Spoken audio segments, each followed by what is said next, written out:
I opened my laptop this morning, and the number was 1,214. Unread emails.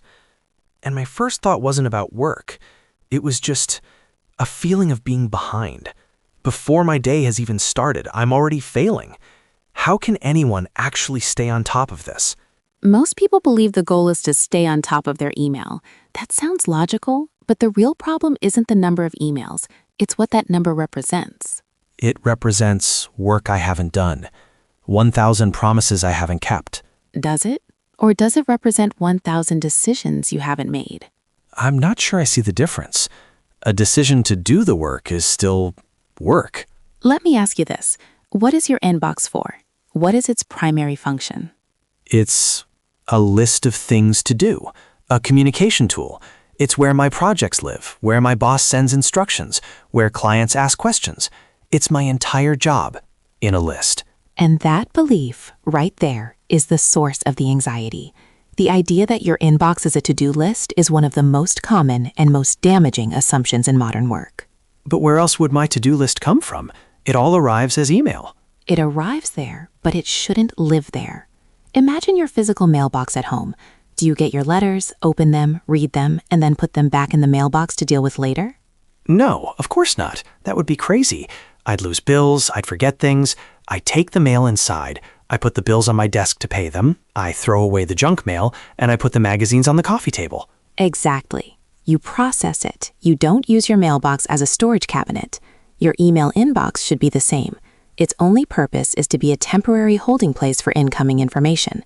The goal isn't to manage the emails inside it. The goal is to get them out. Get them out? And put them where? You mean I need a complicated system of folders? I've tried that. I spent a whole weekend creating folders for every project, every client. How did that work? For about 3 days, it was perfect. Then a new project started, and an email came in that belonged in 2 folders. I started getting lazy. Now I just have a lot of empty folders in a full inbox. It was more work to manage the system than to do the actual work. This is the second trap, the belief that control comes from complex organization. People think that if they just create the perfect set of folders, they'll finally feel organized. Yes, that's exactly what I thought. It feels productive to make folders. It feels productive, but it requires constant high-energy maintenance. The real goal isn't perfect categorization, it's fast decision-making. The first step with any email isn't where does this go? The first step is to triage. Triage? Like in a hospital? Precisely. You quickly assess what you're looking at. Is this urgent and important? Is it just information? Is it something for later? Is it junk? You don't need 50 folders for that. You only need a few simple decisions. Okay, but what happens after the decision? Let's say I decide an email is just information, a report I might need next month. I don't want to delete it, but I don't need to act on it. It just sits there, adding to the clutter. This is where the simplest, most powerful button in your email comes in. Not delete and not move to folder. Which one? The one most people are afraid to use, the button that says archive. Archive? But that just feels like hiding it. It's not gone, it's just somewhere else. Out of sight, out of mind. That feels dangerous. Why does it feel dangerous? Because I might forget it. What if I need that report in 3 weeks? How will I find it? It's not in a reports folder. It's not in my inbox. It's in some giant, terrifying box called archive. Can you remember the last time your email search function failed you? Well, no. Search is actually very good now. I can find an email from 5 years ago if I know a keyword. So the fear isn't that the information will be lost. The fear is that you will lose your feeling of control. We believe that seeing an email in our inbox means we have it under control, but the opposite is true. Every email you see is a new demand on your attention. A single archive, a single done pile is enough. When you've read an email and decided no further action is needed from you right now, you archive it. It's filed. The job is done. So you're saying just read it, and if I don't need to reply, archive it? Get it out of sight immediately? Yes, the inbox is for unanswered mail only. The archive is for everything else. Think of it as a massive, perfectly organized filing cabinet where your personal assistant can find anything in 3 seconds. That assistant is the search bar. Your complex folder system was an attempt to do the search bar's job manually. That makes sense, but it still feels unrealistic. If this is true, why do smart, successful people still have thousands of emails in their inbox? Why doesn't everyone do this? Because it requires changing your behavior. And it requires a system for the emails that you can't just archive, the ones that actually require work. Right, the hard ones. The email from my director asking for a detailed project update by Friday. I can't archive that. I can't delete it. It has to stay there, reminding me, staring at me with angry red letters. Does it? Or could you take the task out of the email and put it where it belongs, on your actual to-do list, or even better, on your calendar? Move it to my calendar? Yes. You decide the email requires 1 hour of work. You block 1 hour on your calendar for Thursday afternoon with the title Prepare Project Update for Director. You copy any necessary details from the email into the calendar invitation, and then what do you do with the original email? I archive it?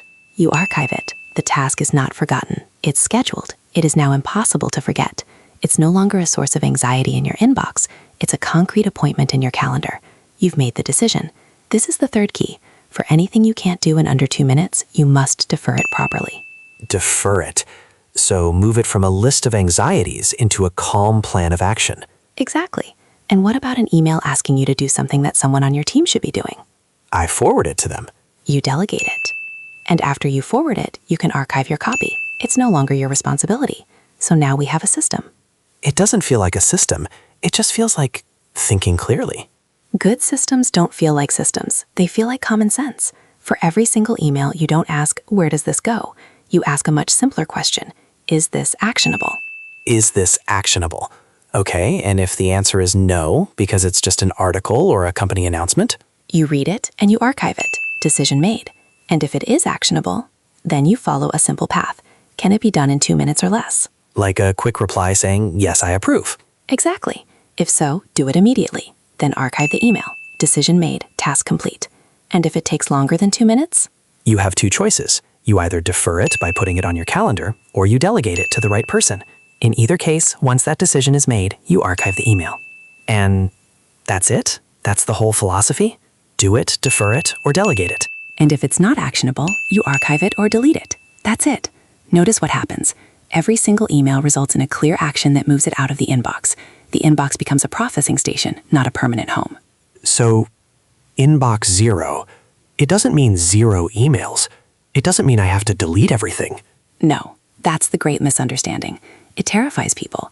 Inbox zero doesn't mean your email account is empty. It means the inbox itself is empty because everything has been processed. Precisely. It means you have 0 decisions left to make in your inbox. The thinking has been done. The work has been organized. Your inbox is calm. My mind feels calmer just thinking about it. The number 1,214, it's not about the work. It's the weight of all those open questions, all those deferred decisions. So, when a new email arrives, you don't see it as a new task. You see it as a simple question you need to answer. Your first step is to triage the inbox to see what's there. Then for each one, I decide if it's truly actionable. Does it require me to do something? And if it doesn't? I just archive it. I trust that I can find it later if I need it. I let the search bar do its job. And if it is actionable, but it's a big task?